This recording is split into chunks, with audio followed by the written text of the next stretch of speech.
right, Tony, congratulations, you won Ring of Honor. A lot of questions. Two-part. One, what are you going to do? And two, was Sinclair Broadcasting Distribution intertwined with the deal? Well, I think it's a big question. What are you going to do is a very big question. I think that's a broad, and I don't think I can do it justice here with a lot of people wanting to ask questions, but I do have a lot of plans. I was very excited about reaching an agreement. I'm still planning to make more announcements. I think I'm still in a very preliminary phase, and obviously it's been a very busy time with AEW and Revolution and all the things going on. So I'll have a lot more to say about it. What am I going to do? I think there's a lot of things we still need to figure out. The distribution is a great question. What we're going to do going forward. I think it assumes that we're going to do something going forward.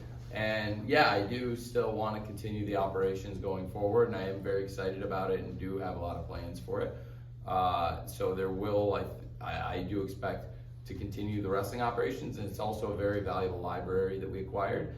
So distribution, I can't say anything yet about what it will be and how it's going to live and exist, but I'm very excited about not just the library and past content, but the opportunities to create more content. And also, obviously, there are many other revenue streams, merchandising, that we'll be able to generate, but it creates a lot of opportunities for us, and it's great. I think for AEW, strategically, it's very good that I also now am going to be owning Ring of Honor. And as for what I'm going to be doing with it,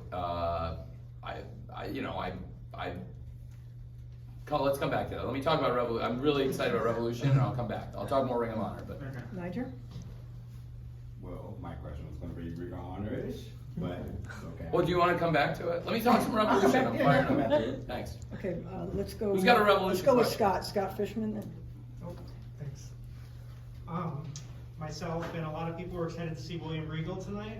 What can you tell us about how that deal came together, what it was like having him, and what his future with AEW is? Well, I was very surprised to see he had been released and he was going to be available. I have tons of respect for his mind, and I think he's going to be a very valuable person here in AEW.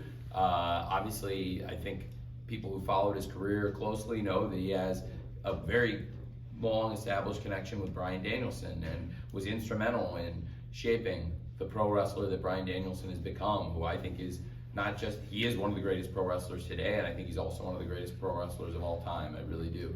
And I think Lord Regal had a big contribution to that. So I think when he was released, I was first of all very surprised, but also eager to bring him here. I think he can contribute on screen in a major way to both Bryan Danielson, and also he has a history with Jon Moxley. And I think some of the last matches we saw Lord Regal wrestle were against Jon Moxley, and they had a great rivalry also. So he's very familiar with both men. They both have a lot of respect for him, and I think we saw that after the violence and the way they bled together tonight, they've built a lot of mutual respect now with each other. So I think that's very exciting. And also behind the scenes, I'm really excited to have him here. I think Lord Regal can teach all of us, everyone here, a lot, and it's going to be great having him here. And I'm very excited, like I said, on screen and off screen. It came together very recently, and it fits very well, I think, with what we're doing here in AEW all around. Thanks for asking. Izzy and then Dave. Hi Tony, Izzy from the Hot Side of Busy. Congratulations on such a huge night. And leading up to Revolution, we saw a music album come out to celebrate Black History Month.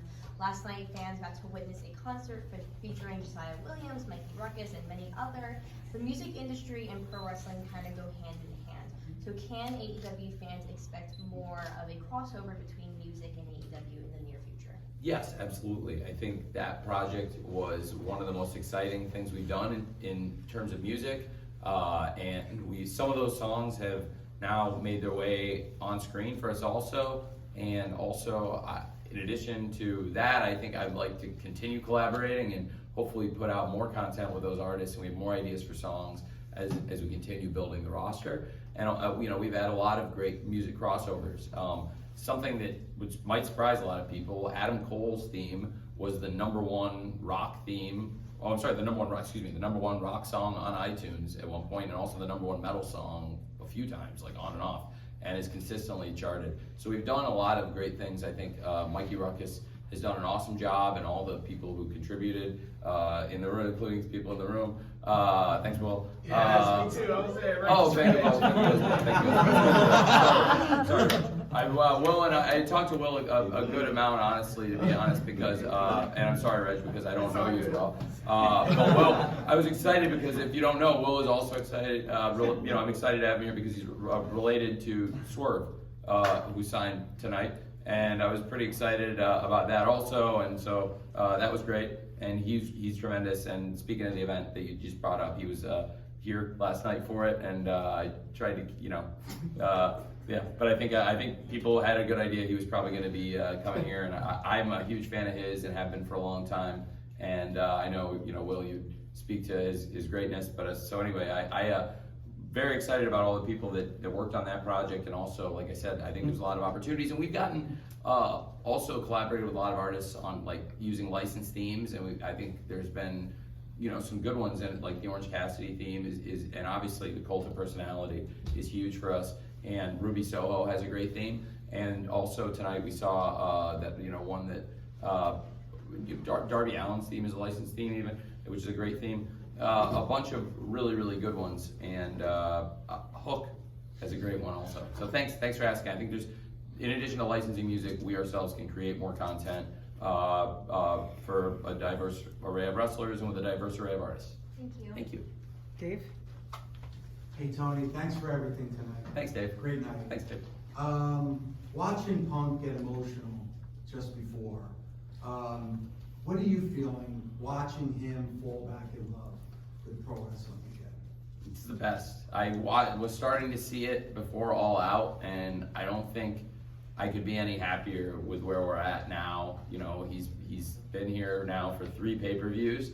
I think his matches have been tremendous, and the pay-per-views have been tremendous. I think this will be another great buy rate for us, and I expect the biggest revolution yet, quite possibly, and this to be another great event. And since he's been here, we have done our last 2 events were the 2 biggest pay-per-views we've ever done, so he's like really helped the business.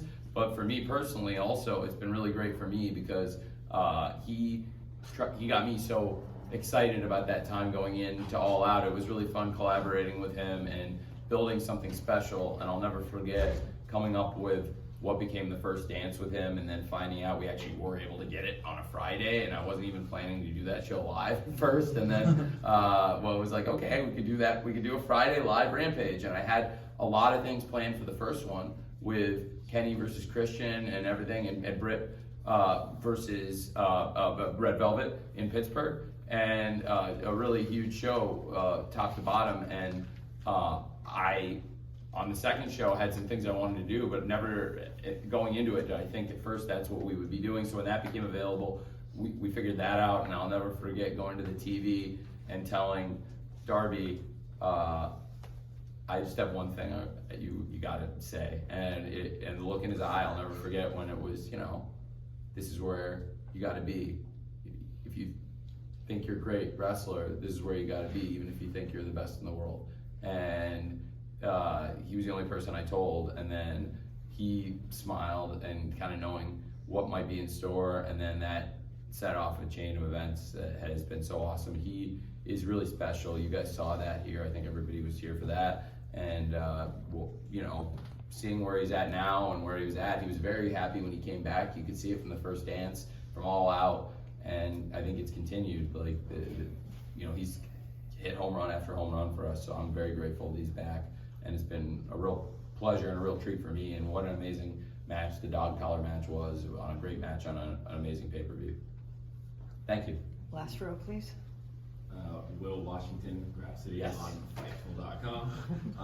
So on the topic of one, Swerve Strickland, he made what some might call a high-profile debut tonight. Can you talk a little bit more about, without I guess getting into the creative plans, what you see for him as a performer in the future? Well, I think I have a lot of ideas coming out of the pay-per-view. You always have to look, and we'll look at where the injury toll is, and I'm going to check where the body. There was a lot of very hard-hitting pay-per-view, so I don't want to speak for anybody till I get their medical status, but there's a lot of great opponents in AEW for them, and a lot of them went through crazy matches tonight. We'll see who's available on the roster, but I know that there's big matches and dream matches involving Swerve, and I'm very excited that he made his first appearance in AEW tonight at Revolution. I thought that I wanted to have it, in addition to Lord Regal coming after the Danielson-Moxley match, I wanted to debut a star who I think could be great for us for the future, and that's Swerve. And I was, again, somebody else who I was very surprised would be released, because he had done very well, I think, in the matches and in all the segments I'd seen, and he was somebody I really liked, and so I was looking to snap him up, and I thought Revolution, such a great match, such a great night of great matches, would be a great stage for him to come out, and I think it was a very high-profile debut, and again, he's a great wrestler who now we have that many more dream matches here in AEW. Thanks. Right next to Will. Righteous Reg, Pro Wrestling Hey, Reg. Illustrated, Wrestling Podcast also. Kind of along the same lines, Swerve Scott was signed today. Recently, Keith Lee, AQA. Swerve Strickland. Swerve Strickland, And then sorry. Keith Lee, AQA. Yes. Keith Lee and AQA, kind of a part of me. I created a Black Wrestling's list, 500 Black Wrestlers. I'm interested in Black wrestlers. There was a controversial tweet by yourself very recently concerning a released wrestler. How do you feel like you have bounced back and kind of aided in there being more Black representation on AEW? Well, that was always my goal, and I think that was the point I was on. It's been a long time, but that's a point I've been, eager to make, is that I've always cared about that representation. But as you've seen in recent months, there's also contracts starting to expire. I can't renew everybody, and in the time that's passed since then, I think people have seen I'm serious, that I'm going to start signing more people, and the people you've all named have debuted here. Keith Lee, AQA, and now Swerve Strickland, and many other debuts in that time, and that have been great debuts.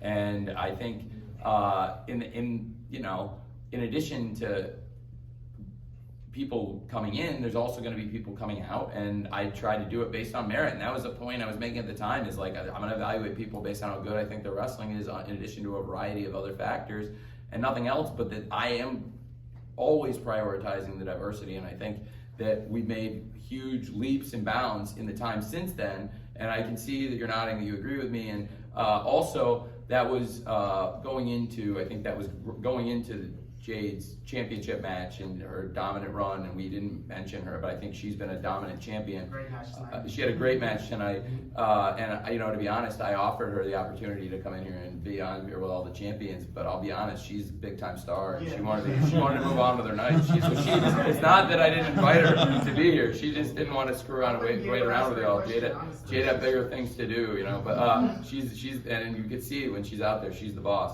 So I think I'm very excited about what we're doing, and she's a great wrestler, by the way, and I have to say that since I brought her up, and she's not in the Scrum to talk about it, and he's not in here to talk about it, she's really she's worked with, speaking of representation, Sanjay Dutt, who has done a great job with her, and that's not who you thought I was going to say, because there's been more headlines for the other person, but Sanjay Dutt also represents, I think, great representation in pro wrestling. When I was growing up, there was nobody who looked like me that was on TV, that was pushed, and that had any gimmick that wasn't really offensive and that particularly really could go. And Sanjay Dutt, I didn't really look up to growing up, because we're literally the same age. We were born the same year. And when I was in college, it was a guy, when I was finally like, oh man, this is a guy who looks like me and who can really go. And it's great working with him and having him here.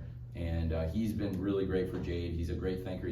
In general, he's a great person. And also Bryan Danielson. And Bryan Danielson has a great mind, so that's the person who's not here also, who's done a great job, I think, with Jade. And I'd asked him to please help, try to help coach somebody who I see a ton of potential in, and I think is already was the Rookie of the Year and could take it to another level now in year 2. And tonight you saw that. I thought her match was excellent. Ty Conti then, speaking of which, tremendous, also great representation, and had a tremendous match, and has a lot to be proud of, because even though she hasn't won the title on the last 2 pay-per-views she's been on, she has been excellent, and that's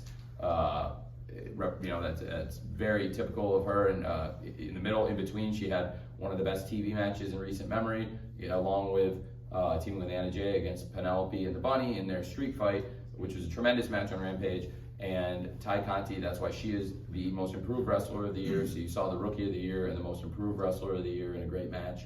That I was really happy for both of them also. So thank you for asking that. Over here. Hi Tony, Mike Dagger for Lucha Libre Online. So I wanted to ask you, you already have all of the pro wrestling hardcore fans on your side with AEW, right? What is your plan for the casual fans to bring them over to AEW to be able to watch your product, right? And also, I have a question on top of that, is what is your plan for your Spanish viewers and your Latin American viewers to be able to give them more of AEW? That's a great question. Let me take that one first, and then let me go back to your first. So your first question was a little bit broader, so come on, let me ask you your second one, and then I'll ask your first one again. Yeah, Okay? the second one was, So, what is your plan for the yes. Spanish viewers? Yes, absolutely. In Latin America, to bring them more of AEW? Absolutely. So I'll take that one first, and then we'll go back to the first one. Sure. So we're trying to put the content out in more places. Obviously, now we have a great deal with Space and Warner working with like different partners for distribution, and that will come back our great deal with Warner Media and how great a partner they've been for getting our product across to the mainstream. I think I'll come back to that in the first question you asked also, but I think to connect with that audience, obviously it goes back to the same subject of diversity I was just talking about, and it comes from pushing a diverse array of wrestlers. Throughout tonight, you saw that, and definitely it included a lot of great Latino and Latino wrestlers. And Ty Conti, I just mentioned, what an amazing match.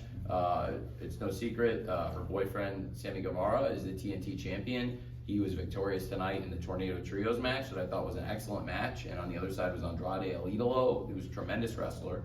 And Andrade El Idolo and Sammy were both involved in a match on Rampage on Friday night. Speaking of which, on the live Rampage, that was one of the best TV matches you're going to see this entire year. And it was only March, so it's still early in the year, but I'm going to say that that's a top TV match, and they really delivered. And in addition to them, there are a number of other wrestlers, of course, the Lucha Brothers, great champions. Very unfortunate Phoenix getting hurt, especially as high profile of a big star as he's been from us from day one, and a great World Tag Team Champion, and his brother Penta, and a number of other great stars, and it also from building young developmental, Daniel Garcia.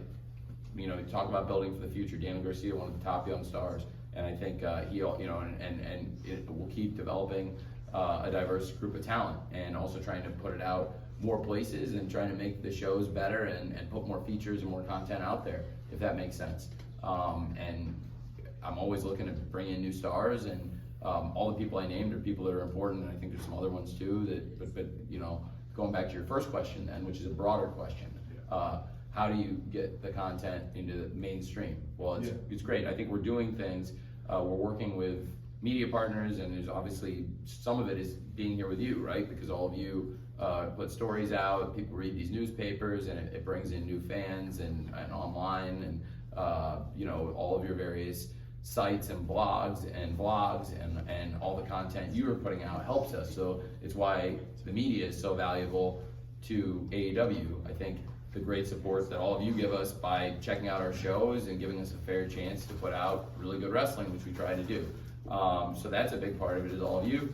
And speaking of media, like, we have one of the biggest media companies and one of the biggest companies in the world at disseminating our content domestically and internationally. We have some of the top partners. So I think internationally, ITV, you couldn't ask for a better partner in England. In addition, Fight TV, all available all over. But for the mainstream, ITV is a great platform. TSN is a channel that people watch in Canada on a regular. And then here in America, where the lion's share of the revenue is made, we have a great relationship with Warner Media, and that's where TNT and now TBS also, it's so good for us. So speaking of what you said, we had a great audience on TNT for many years, and because that audience was so good, they gave us a second show on TNT, and then we were able to move to TBS, and now we have a flag planted on both channels with Dynamite on TBS and Rampage on TNT, plus another Battle of the Belts, which was, our first one was very successful, and there's more Battle of the Belts on TNT. So by being on such a big channel, it's helped us create an interest in a wrestling company in the mainstream that there hasn't been in a long time, because there hasn't really been another wrestling company that had this kind of TV deal in 20 years. So all you guys are needing is a streaming service, right?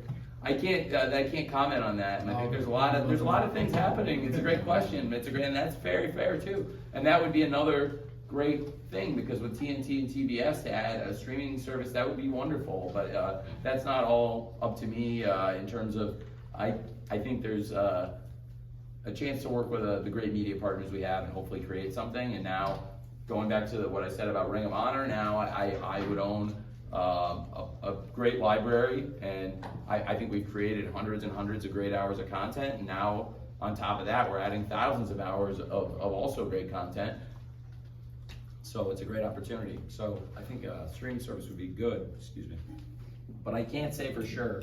It's not 100% in my court, if that makes sense. Appreciate your time. Sure.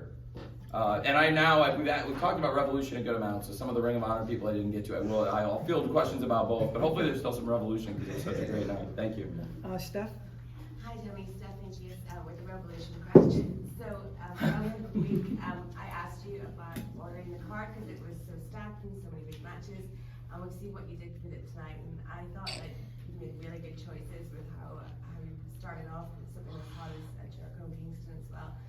What do you think about how you put the order together, and what have you learned since doing AEW about how to order a wrestling card that you might not have expected as a fan watching? That's a great question. I really try and work with different people and, build a flow to the show, and I thought this was a perfect flow to the show. I really appreciate you saying that. I thought it was a perfect night too, and thank you. I wouldn't change a thing about it, and that's good, because I'm hard on it, and sometimes after the TV shows, I'm kicking myself because maybe I wouldn't change an order, but recently it's been going really well, and the fans seem to agree with it too, because we've done 126 episodes of Dynamite, and the last 4 weeks is the highest run of the fans have ever voted on Cage Match. So the Dynamite the last 4 weeks, people really love, and Rampage also was killer, amazing show this week with that, especially with that three-way match. So we're on a great run of TV. So I do feel like pay-per-view and TV, I do think experience has been very valuable. Like I said, doing 126 episodes of Dynamite, doing 31 Rampages, and now this is a dozen pay-per-views, and the last couple had been our biggest buy rates yet, and I think, again, experience doing more of them helps. And like I said, talking to people and talking to the wrestlers, talking to the coaches, getting feedback. What are we, talking to individual wrestlers, like, what do you have planned? What is your game plan? I'm not, you know what I mean? I'm not gonna leak or tell it. And we need to make a good plan for the night that's a good flow for everybody. And absolutely, I'm glad you mentioned it, because Jericho and Eddie Kingston had an awesome opening match, and I thought it was a perfect match to open the night. So that was one I felt really strongly about, and the rest of the card, it came together. It was like a puzzle. I was up late last night still thinking about it, but I think it came out right, and I wouldn't change a thing. So thank you for asking. Jim? Jim Barcelona with Miami Herald. Hey, Jim. I'm just curious because you're such an analytics type of person, and is it just about the pay-per-view buys, or are there other analytics or things that you look at later from a show like tonight? The crowd was very hot, the matches were excellent, but are there other things that you look at? And then real quick, if there's any update you can give on Paige VanZant, and if she's training and what she might be doing with AEW. Great, well, I can give an update on both. So going back to the pay-per-view first, yes, there are a lot of metrics. The buys, very, very important metric, and I think that's where the most revenue is going to come from. But the live gate was tremendous for us. We've been doing really well at the live gates. We have, a sold-out crowd tonight, and this weekend was very successful for us because this was a very economical thing, and it's also great to make connections, build fans for the future by being on a college campus this week. And we had great support from the college, and obviously great support from the students here. And I think in addition to that, in the gate, the merchandise, and all the opportunities to build fans for the future, which, like you said, the crowd was hot. It was great. They were great from the first match, Eddie and Jericho, down to the last match, Cole and Paige, and everything in between. It was a really great night here. And they went crazy when they saw Lord Regal. They were great for Swerve, and they were awesome in all the matches. And so I thought that was something that, you know, we've really got a great city here, and these are hardcore wrestling fans down in Orlando, honestly. Like, it's built a hardcore base, and it's awesome. And people came from all over the world to see this show, which was excellent. So there are a lot of metrics that are important, and it's also great to have an awesome show. In addition to the buys, you want to have an awesome show because that's going to build more interest in the future shows, like Double or Nothing, our next pay-per-view in Las Vegas, Memorial Day weekend in May, and we've already sold, look at the amount of, we sold it, I think, sold out? Just shy of selling. We're pretty close. We're at 11,000 tickets. Hey, there's a couple tickets left, ladies and gentlemen. And we've already sold over $1 million in tickets, and you can get yours, and then we'll be even further over. But it's the first time we've ever hit $1 million, and that's a pretty special thing for us. This is Raphael, and most of you guys might know him. A lot of you guys from Wrestling Twitter, a lot of you guys are on there. I think you might know him. And he's a very important person for us, and he was very instrumental. He and I worked together for a long time to get the Arthur Ashe Grand Slam thing put together, and it was a great success for us. And I think we realized just shy of $1 million on that one. We did 960, so we set our sights on it for this one, and that's a great metric for us also. Here we did the long weekend and with the Rampage of Fan Fest and the pay-per-view, very successful. And then you asked about Paige VanZant. We'll see Dan Lambert. She did agree to come to the pay-per-view and sit with Dan Lambert and Scorpio Sky, and we have an agreement now that Scorpio Sky would wrestle Sammy Guevara for the TNT title, and the winner of that match is going to go on to the St. Patrick's Day Slam. But it's been, as of this Wednesday, 364 days undefeated for Scorpio Sky. As of when he gets the shot, Sammy is going to give him the shot. We all agreed, and so I'm not gonna say anything, confirm anything with Paige VanZant until we sign it, because I don't want to take Dan at his word, because I think everyone knows Dan Lambert is very shady guy, right? But no, I seriously am excited. She has been training, and she's been with us here at AEW before. I think she's got a really great natural charisma, and I think, you know, if I give Sky the chance, which I think he's completely earned, and it's been, like I said, almost a year since he's been beat, and we'll see. It's the title versus the streak, and in exchange for making that happen, I think Paige is going to be coming here. So it'll be a tense handoff between me and Dan, but I think we're going to get it done. Got Spencer. Leave it Spencer, and then we'll. Okay. Yes. Tony, thanks. It's Spencer Valdez, MSF Today with UCF. And thank you so much for bringing AEW back to UCF for a great weekend. When last I reported on AEW, when Dynamite came through in October, I could only find one person who was associated with UCF other than myself and a colleague, and they were an alumnus. Can you talk about ways in which the working relationship between AEW and UCF could be strengthened on the next few go-arounds so that more students in the population can intermingle with AEW fans? And we're good. That's great. Thanks. That's a great question. I think we can do more. I think Raphael, when we're here more, that's great. You'll get your contact info, and I think we can do more to connect with the students. Absolutely. The next time we come through, I think we will do that. I mean, I know the wrestlers have been out and about on campus and had a good time, so they connected with the students. I know. So I have so they were happy I booked this. I will make sure that we do a better job of that, because that you're saying that, then clearly it's something I should focus on, because it is important when we go. We book a lot of colleges. We book a lot of college buildings, a lot of college basketball buildings in particular, and that's always something we can do a lot more of. So it's a very good point, because I do want to make those connections, and that's again why doing all this media, you being here and wherever we go, having good media connections locally and nationally and internationally is very important. So we'll do that. Can our mascot have a shot at a run-in? A run-in? Well, it depends. Maybe at one of the. That's a good idea for the Universal Dark shows where I experiment more, and so maybe I could pull that off. I've been to this campus before for football purposes, pro days and stuff like that. It's a great campus, so it's great to be back. Thank you. Thank you. First one. Good morning, Jamal Guerrero, Big Old Media. I have a question. Ricky Starks took a really nasty bump to end the match tonight. Given his previous neck injuries, can you provide an update for him? And also, will AEW ever publish like a public list, physically unable to perform, in order to let fans know that maybe their favorite stars won't be on TV for any reason? That doesn't necessarily be medical, Was there any reason on a particular night? There's times where we do disclose, like people being out, and it's a good question, maybe like keeping a list of them, all the ones that are publicly disclosed. I think sometimes people don't want their injuries out there, and there's no real reason I have, you know what I mean? If they don't want me to say it, then I don't necessarily always need to, unless there's a story reason why we need to explain their absence or that they're injured. So it depends on the context, but it's a good idea, maybe the ones that are publicly available information already that we've acknowledged. But the more important thing, much more important thing you asked about is Ricky. And yes, he's okay. And his neck's okay. And it was a very scary moment in a big match, but he's gonna be okay. And that's, he's been awesome and tremendous for us. And everyone in that match did great. And I was really happy for the fact that he was okay. So thank you for bringing that up.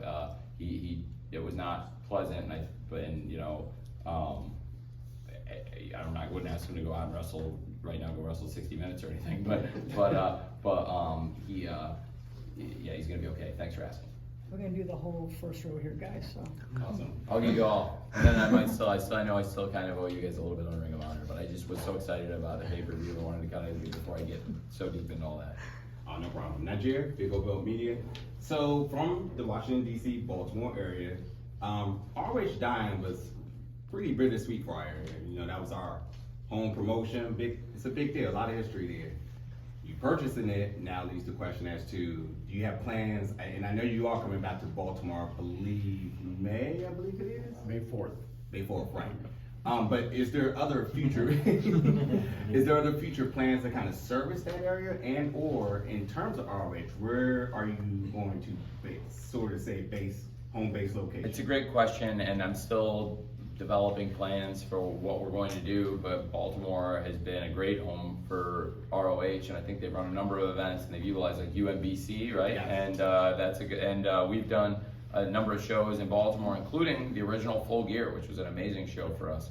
And I think it's an awesome area, and we've done a number of shows, you know, in the surrounding area also, but in Baltimore specifically, I know there's an amazing connection to Ring of Honor. I'm very cognizant of it, and I do want to not only acknowledge the history of Ring of Honor, but you know, I want to take it to another place, both respecting the library and doing things that make sense with it, and make sense for me and for AEW and hopefully for our media partners, but also going forward, because there should be a Ring of Honor, and I think I've got the resources to present a better version than anybody else can.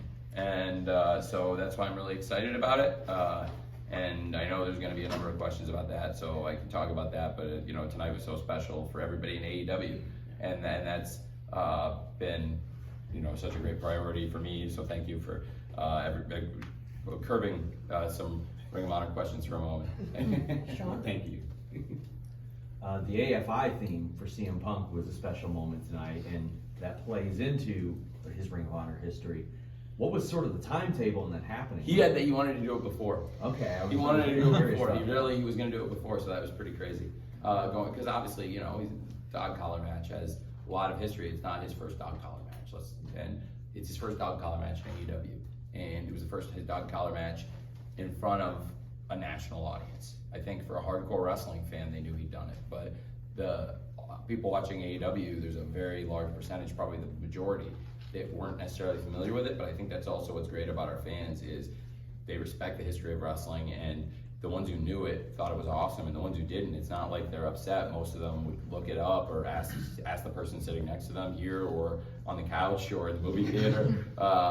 And I think that's one of the things I really love about wrestling fans, and especially, honestly, the fans, just the wrestling fans in general, no matter where they're at. I just think wrestling fans are great, and I think that's, you know, no matter what promotion they're a fan of, I think that you can treat them like that, and they'll you know. So I think our fans are great, and I think all wrestling fans are great, and that's why you treat them with respect, and you know what I mean, and don't assume that they need to be beaten over the head with everything, because sometimes a subtle thing like that can really make a big difference, and it clearly affected a lot of people. I saw a lot of people talking about it, so I'm glad he did it. It was his idea. And I wanted to ask you about Honor Club. Is there any update on that or is it too early in the process for that? It's too early in the process for me to say that. I can give you a couple like broad things about what I'm planning, what I plan to do going forward, but I can't say much. And but I will tell you all I can say, but I can't say much about the future of Honor Club or it's where all the content's going to live or what I'm going to generate. But I do plan to generate content going forward. I'm very excited about it, and I really appreciate the people that we worked with on the deal to get it done, and they were very, very fair, and the timing of it was great. I think it's great timing coming off the 20th anniversary of the launch of Ring of Honor, which was actually just about 10 days ago. It's very special, and that's why I was really pleased to be able to present last week Bryan Danielson versus Christopher Daniels, which is a match. It was 20 years in the making in that kind of setting, a match. It all began with them being involved in a match, and it was great to have them competing to see which one of them would come up with a win, since neither one of them got that win on the Era of Honor Begins.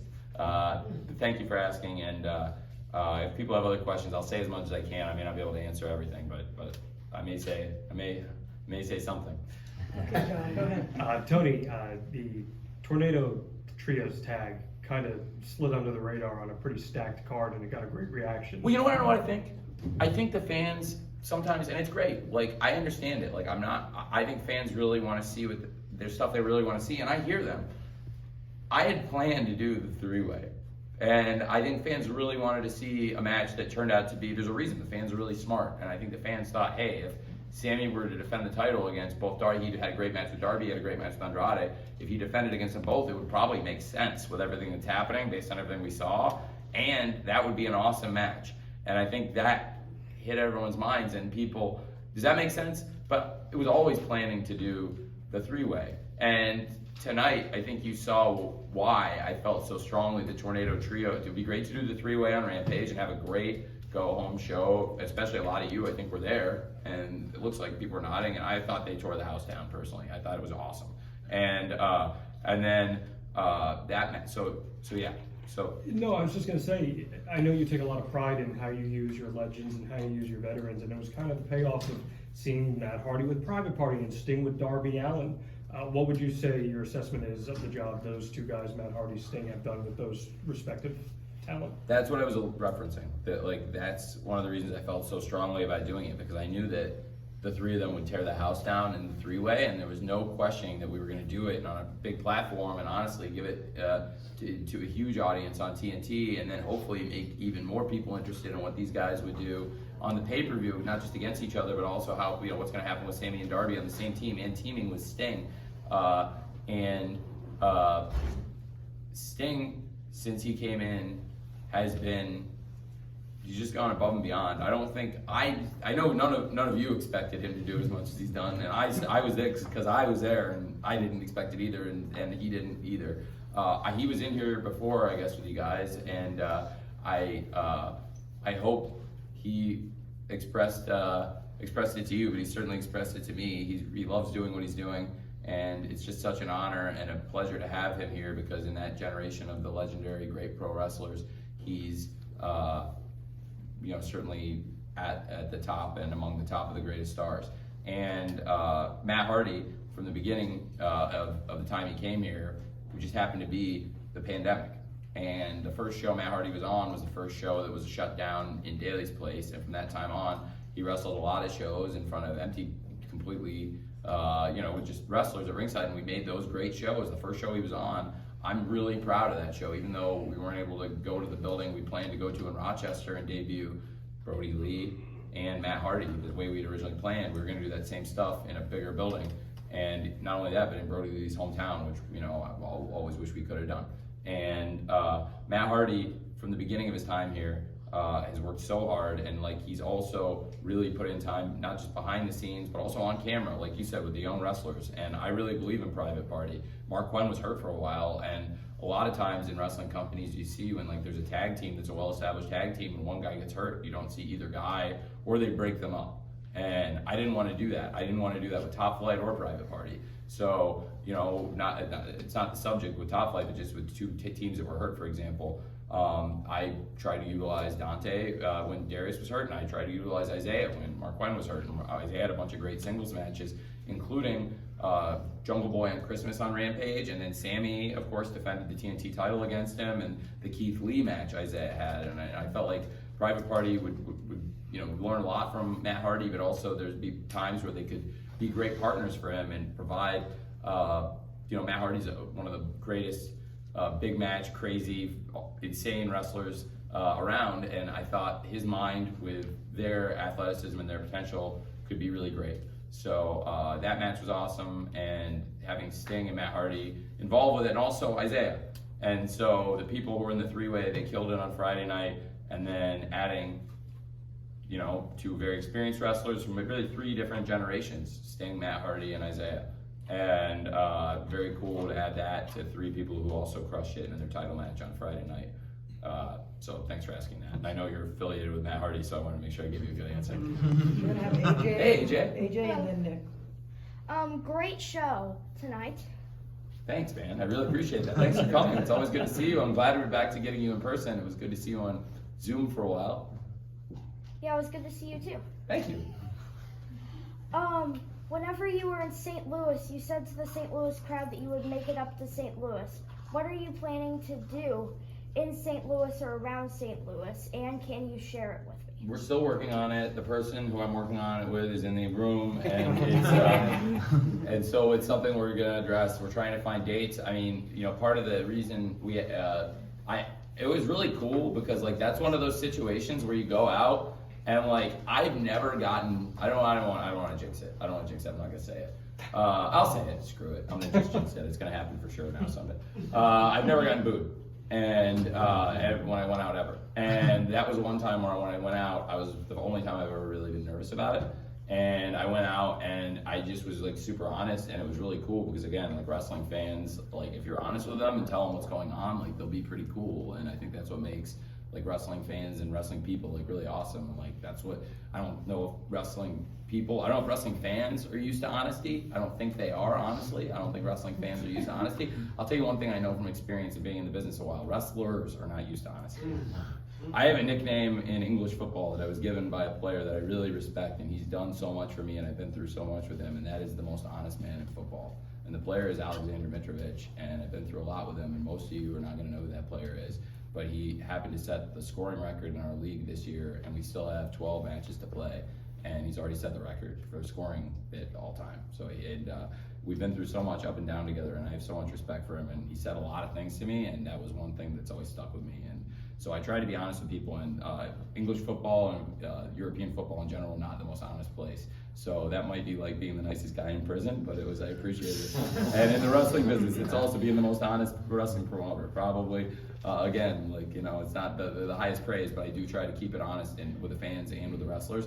So it goes a long way. So St. Louis, you asked me a specific question. I went out and I told the people, yes, this was really difficult because we had we had a plan to come out here, and I can't do it here. And there was a reason I couldn't, which was that there was a UFC schedule that night that I didn't know about when we originally booked it, and there was also Canelo Alvarez. So we moved the show out of that and still had a show, but it wasn't the exact show I'd originally planned. So I do want to go back there and do something really special because it's are you from around there? Yes. That's what I thought. And I'm also from not too far away. I'm from Champaign, Illinois, which is a few hours drive. And so I've had a great time in St. Louis, a lot of great memories. The Illini came very close to winning the national championship there. They won in the Final Four and then lost to North Carolina. That wasn't a great memory, but I have had a lot of great times in St. Louis, and I really do want to bring a big show there, and it's something we're trying to schedule and make sure it's one of our major events. So it's definitely something I'm trying to do. Thank you, and thank you to everybody around St. Louis. So we're gonna go with Nick and then wrap with Denise. Cool. I'm going to try to cram two questions together here. First, I'm going to follow up on what I asked earlier about Sinclair, because I had talked to people who had been trying to make their own offers. They lost, obviously, but I had heard that Sinclair was interested in still keeping Ring of Honor on their stations, but were not really gung-ho about paying for it going forward. Is the distribution of Sinclair intertwined with your deal, will we see Ring of Honor and or AEW on those channels? I think there's a lot of things regarding distribution. I have great media partners, and I have a lot of conversations I need to have, but one thing I did have was the support of my media partners when I went out and bought Ring of Honor, made an agreement to do it. So I think the people in the process that it's a complicated asset transfer that we're in the middle of right now. Right. And so I don't want to say too much about that complicated asset transfer or where those assets are going forward. Like, I'm trying to be very respectful of the party that I just had a great negotiation with, and we're still, it's like we're still transferring these assets. So it's like where the library of past content and any future content will be disseminated, I can't really say right now, but I'm glad you're asking. So Okay. what else do you want to ask me? All right, the other one is, everybody got in a kerfuffle this week. Chavo got upset that he was off the AEW roster.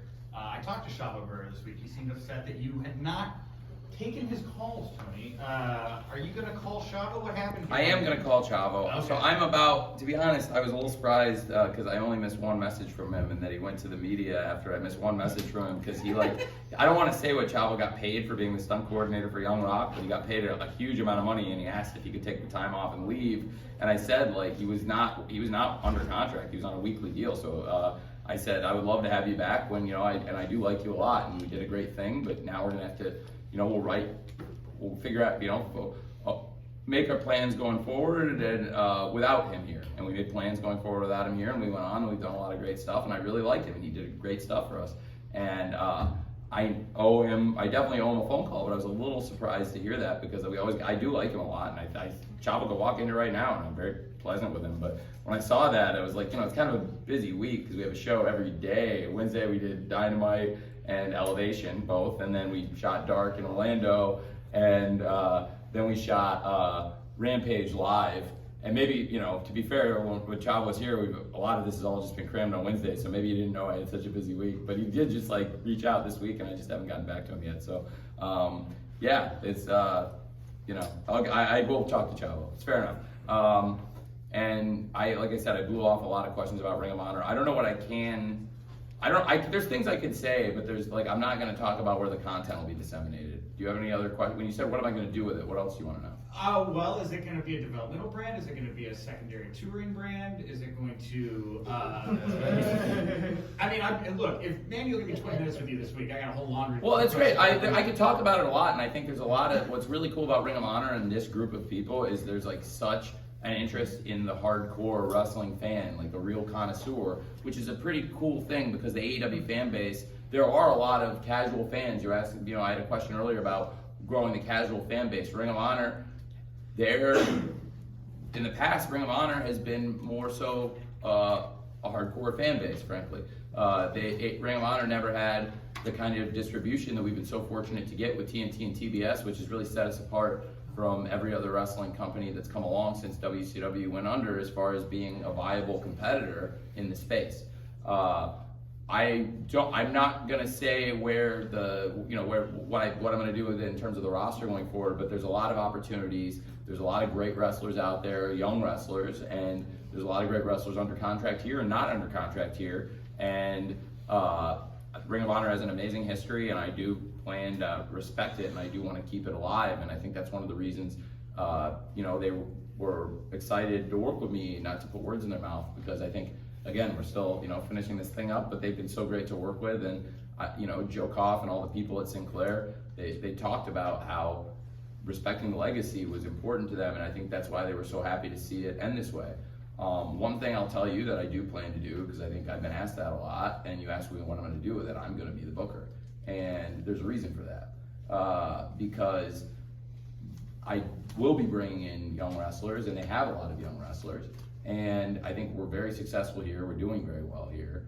And I plan to continue doing very well with it, and bringing in wrestlers that could work in Ring of Honor or AEW potentially. And I think you've seen that for continuity's sake, when you bring people in other wrestling companies that have had, say, multiple promotions under one corporate structure, one person, I don't think it's conducive to have people coming into an environment, say somebody were to come here and from there. And the whole thing that's been going on with them, you know, I might not be behind it. I might, well, you know what I mean? And so I think, you know, it's Revolution, and I want to talk about like Revolution and also Ring of Honor. It's a big week with that happening. I want to respect again the process that's happening right now, because it's a complicated transfer and we're finishing up everything. But again, like that's, to be honest, that's one of the reasons that I think. Okay, I'm holding. So. Okay, here's what I want to say. Here's what I want to say. It's a room full of wrestling fans, right? Yes. What NXT do you guys think is better, the original or 2.0? Original, obviously. Okay. Now, which one do you think is more conducive with Vince McMahon's vision of pro wrestling? The second one. Okay. Yeah. Now, for better or for worse, if they're not going to change what they're doing with the main stuff, isn't that maybe more, there's a reason that it's maybe a more efficient process to do that? Because at least then you're calling up people you know what they're doing, and like it's not like you're calling up people you don't believe in to do nothing. So like, does that make sense? Yeah, so. Okay, so then you guys answered my question. That was pretty cool. I didn't get unanimous feedback. So then, in the comments, please let the record state that everyone in the room answered the question. I didn't say anything. So. Tony, we have a last question with Denise. Okay, I mean, if there's anybody, did anybody fly or come here? Denise, I'm going to do yours, and if anybody else, I will do another one if I miss anyone. Thanks, Denise. Okay, so yeah, Denise Salcedo, Instinct Culture. So I want to ask you in regards to Ring of Honor. I know you just mentioned that you're going to be booking this, but I know you already have a very busy schedule. So my question is, are you going to be bringing in anybody else to kind of help carry, you know, some of those responsibilities? Well, we have a lot of great people here in AEW, and I work with a lot of great people, so there's a lot of great minds. We continue to, tonight, obviously, you saw Lord Regal's here. Ace Steel has been working in AEW. He's been really helping out and has been a great coach. And like I mentioned, Sanjay Dutt has come in recently. So the coaching roster has gotten stronger in AEW, and I'm never afraid to utilize active wrestlers. Like a Bryan Danielson is a great example of somebody who, in addition to worrying about all of his own stuff, is really closely watching the young wrestlers, as he's made very clear in his promos, talking about people like Daniel Garcia and Wheeler Yuta. I mean, I was talking to him about his match with Mox, and he mentioned he watched a 60-minute independent match between, I think a lot of you have seen it, right? Between Garcia and Yuta, I think everyone's, and the fact that he's such a student of wrestling, and not just a student of wrestling, but is also one of the greatest wrestlers of all time, and also is actively one of the best wrestlers today. It's very compelling, and I think he has a lot to offer. And so we have a lot of great minds here, and we also have a lot of great minds here that have a connection with Ring of Honor. So there's a lot to think about there. But so yeah, I will be doing that, but I will continue working with people, soliciting ideas, and trying to keep things organized, and building two great rosters of wrestlers. Hey, okay, so this is you. I'll do a few more, because if there's anybody I did get you, Reg, but I'll do one more. And then if there's anybody I didn't get to, I'll do a question from them. So Reg, what's up? You can ask me. Hold on. You are about Wait for the mic there, Reg. Oh. Levis got it. Okay. The blue pants, man. Yes. As a West Coast wrestling fan, you guys are about to have a string of shows in Las Vegas and California. What are your plans for California? Because we've been waiting for a long time for you. Well, it's going to be a huge loop. Dynamite will be coming off Double or Nothing. Like I said, it's the first $1 million gate in the history of the company, and we will crown both a women's and a men's Owen Hart Cup winner, and we'll have huge title matches, and it will be an event much like, an event commensurate with what you've come to expect from Double or Nothing, which is a marquee wrestling event. I think Revolution's a great premium brand in wrestling, and also Double or Nothing's a great brand, so I'm very much looking forward to that. A lot of exciting things in our future, and coming off that, the very first time anybody will see AEW will be at the Forum, which is such a historic building. A lot of, I think on our sister media partner, the show about the Showtime Lakers premiere, and I am a big student of their history and the Showtime Lakers, and Magic Johnson and his stat line in Game 6 of the 1980 Finals against Philadelphia. I think he had 42 points and 15 rebounds and 7 assists, starting at center as a rookie, and was the Finals MVP as a rookie. And had a lot of, so it was a great history of great players, and the Lakers and the Forum, of course, before they moved out of there. And it's a building I've always really wanted to run and be associated with. And I can tell you this, I've been writing in notebooks and various word processor files and bulletin boards and message boards, word processor files that don't exist anymore, like Microsoft Write, and like Dynamite since 1995. And Rampage, when the roster got so big in 2011 that I had to get a second show, go figure. And so Rampage for 11 years now, and Dynamite now for 27 years. And there have been a lot of Dynamites, I can tell you in particular, at the Forum. And I think the capacity was 17,505, which is is that right? 17,505? That's a famous number. And well, anyway, it's a big deal, and so that's a huge thing. And I'm honestly very excited about it because I have lived a lot of places, and I'm very fortunate being a person who's been born on third base to live a lot of different places. And so, in addition to where I grew up in Champaign, Illinois, and have lived a lot of my life in Jacksonville, Florida, and spent a lot of time living in London, and really because of AEW now, 52 weeks a year I go on the road different places. Spent a lot of my life in Chicago, which is not far from Champaign, but a lot of my life I spent years in Los Angeles.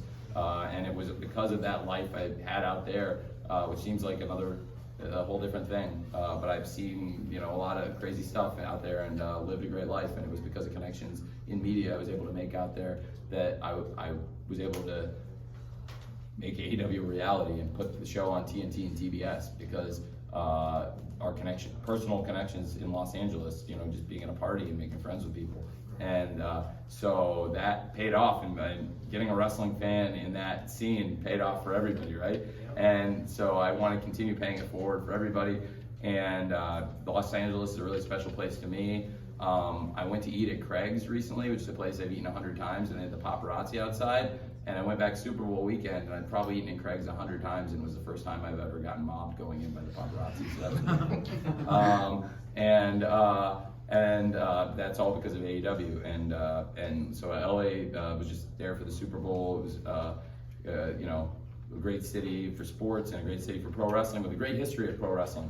So it's a big deal to me to go there, and I'll be stopping at a lot of my old haunts, and I'm very excited to be there. And then Ontario is very close to the home of Matt and Nick Jackson, the Young Bucks, and it's actually something we'd scheduled a long time ago. And before the pandemic, we wanted to go to Ontario because of the great connection for the Young Bucks, and also because we wanted to wrestle on the West Coast. So it's something we wanted to do for a long time. So it's great to have this opportunity with Double or Nothing, and then with Dynamite in LA and Rampage in Ontario. Thanks, Reg. Thank you. Thank you. Thanks. I think that's a wrap. Is there anybody else who didn't get to ask any An questions? emergency question over here? You didn't get, because they skipped you, right? Yeah. It's On the row? okay. Yeah, it's Sorry. okay. It's okay. Don't I worry saw you about got it. skipped. They said the whole front row. It's fine. Don't worry about it. Well, first of all, congratulations on a great night, great pay-per-view. Now, we've seen some of your roster, works with New Japan, and recently we've seen Jay White. Could we possibly see anybody else come to AEW or even ROH? I don't know. I'm not going to speculate about ROH yet, what we could do there, because I think there's still a lot we have a very exciting amount of possibilities in the transaction. We've just kind of made an agreement, and so that's very fresh. So I probably said almost everything I can say about Ring of Honor, but I will say in AEW, yes, definitely. We've got a great relationship with them, and I'm really excited about it.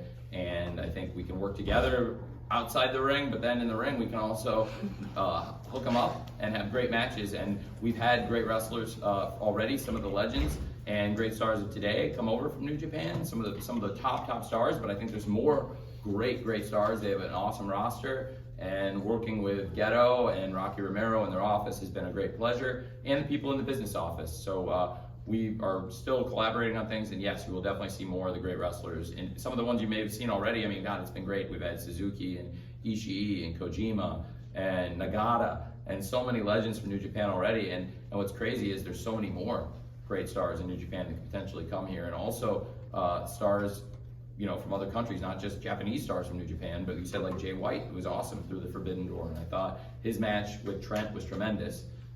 Trent is a wrestler, by the way, who I had watched extensively in New Japan, who had a lot of great matches there, teaming with Rocky, and he's somebody I always want to, I get behind him. Whenever he's able to wrestle, I get behind Trent, I really do. I think you can see that. And he got hurt again in the Battle Royal, and not terribly bad, but it's like, I really love him and want to get him going, and so hopefully he'll be going again soon. It's not a bad injury, it's something bad, but it was actually, if you watch it back, it was on the elimination. Yeah, we have a great thing going with New Japan, I think, and what's crazy is all the great matches that are still potentially to come. So yes, we will definitely do more with AEW and New Japan, and as for anything related to Ring of Honor, stay tuned. That is probably, I think they're trying to get me out of here, and I wanted to make sure I at least hit the whole front row so I didn't false advertise. Thank you for everyone who came here. I really appreciate it.